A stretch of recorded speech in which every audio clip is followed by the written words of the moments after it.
ม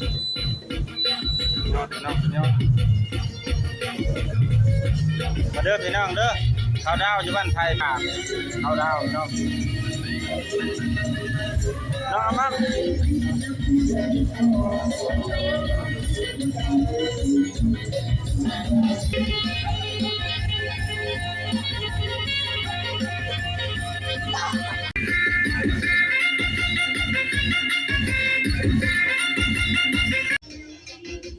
สบายดีเด้อพ่อแม่พี่น้องกองไฟมัดสักครู่สักคนวันนี้มาพบกับช่อง YouTube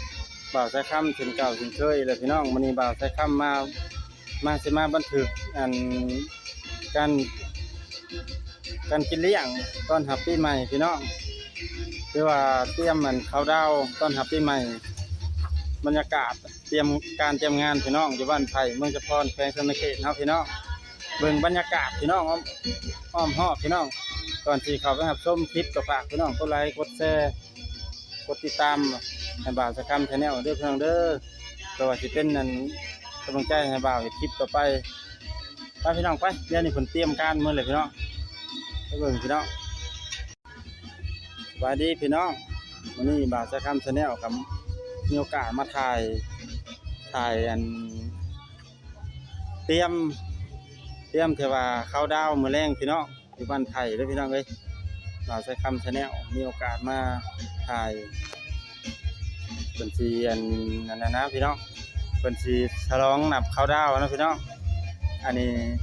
อยู่เพื่อนอันนะเพื่อนน้องอ้ำเรือน้องอันพ้อยนะพี่น้องอันนี้เป็นห้านของเพิ่นพี่น้องมีครบเบิดห้านของเพิ่นพี่น้องเลยเตรียมพี่น้องเลยแต่ว่าเจ้าของเจ๊เพิ่นยังบ่อยู่เพิ่นจะเอาเพิ่นขายนี่พี่น้องเพิ่นขายอันนั้นนะพี่น้องเอ้ยเพิ่นขายจามแต่ว่าเพิ่นนั้นจักเพิ่นไปไสเลยพี่น้องบ่าวสายค่ำ Channel ก็มาถ่ายอันนี้พี่น้องบ่อนเพิ่นสิเข้าดาวกับพี่น้องครบหมดพี่น้องเอ้ยบรรยากาศเตรียมงานพี่น้องเตรียมเลยพี่น้องมาแรงนี่อุ่นเครื่องเลยพี่น้องเครื่องเสียงกัน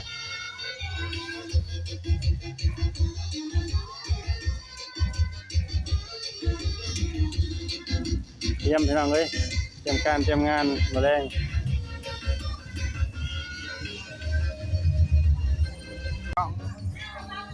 เป็นนั่นไอ้ข้าเป็นมาเลยพี่น้องเลยเจ้าของงานเพิ่นพี่น้องเพิ่นเฮากับมาเลยพี่น้องเลยอันนี้เพิ่นเฮากับมาพี่น้อง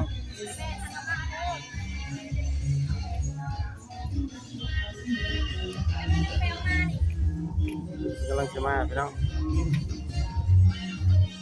อันนี้มือแรงพี่น้องเอ้ยเป็นสีอันเยี่ยมมันข้าวดาวนะพี่น้องมือแรงอันนี้นะมือแรงเด้อพี่น้องเด้อนี่เด้อเป็นสีไว้ตอนข้าวดาวนะพี่น้องอัดเพื่องไปข้างในเด้อพี่น้องเอ้ยงามพี่น้องเด้อพี่น้องอันนี้ก็เด้อพี่น้องเป็นนั่นเช้าโสดที่ว่าบ่าวสายค่ำ Channel มาถ่ายเลยพี่น้องเลยมีคนว้าวมาเห็นถ่ายนี่เดี๋ยวพี่น้องเป็นได้เลยเดี๋ยวพี่น้องเดี๋ยวพี่น้อง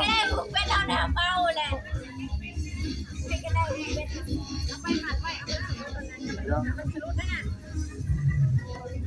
ตอนนี้กำลังเตรียมสิเปิดไฟอยู่ข้างนอกคนกับพี่น้องเลย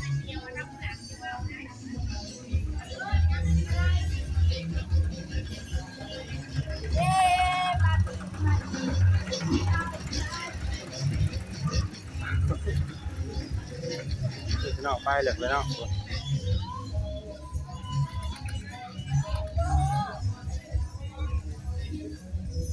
กำลังเตรียม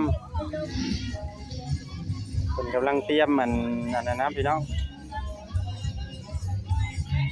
คนกำลังเตรียมมันสิเปิดไฟนะพี่น้องเลยข้างนอกคนนะ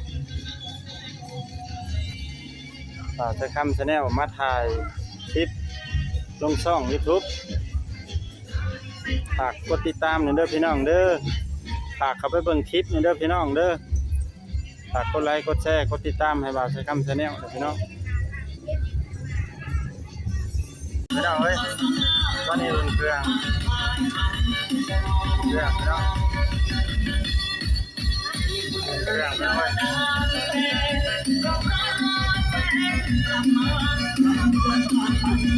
เครื่องพี่น้องเครื่อง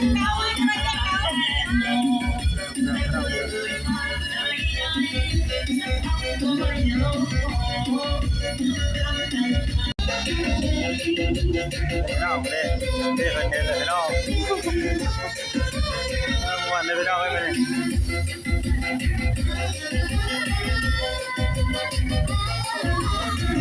พี่น้องม่วนเลยพี่น้องเอ้ยมาแรงนี่อันนี้เขาดาวอยู่บ้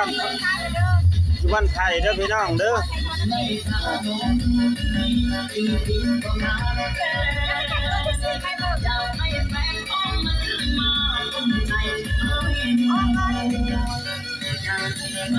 ตอนกลางคืนเด้อพี่น้องเด้อบร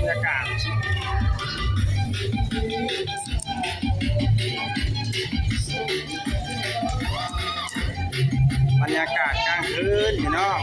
เขาดาวอยู่บ้านไทยพี่น้อง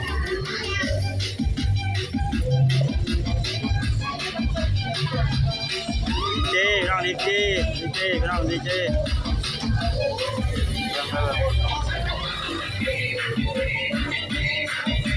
พี่น้อง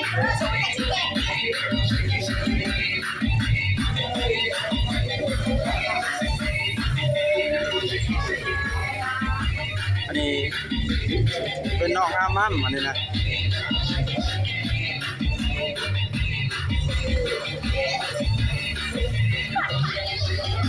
เป็นน้องแป๊วอันนี้นะ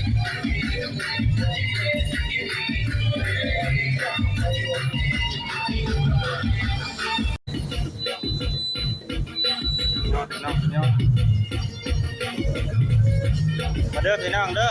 ข้าวดาวอยู่บ้านไทยพี่น้องสาวโสดเพิ่นพี่น้องมาเด้อขอดาวเด้อบันไทยเด้อบ รรยากาศข้าวดาวพี่น้องน้องอามั่ม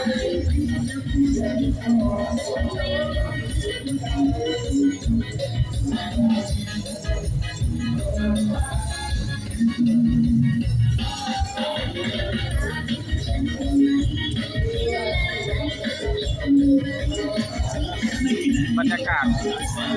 เขาดาวพี่น้องอยู่บ้านไทยพี่น้องเลย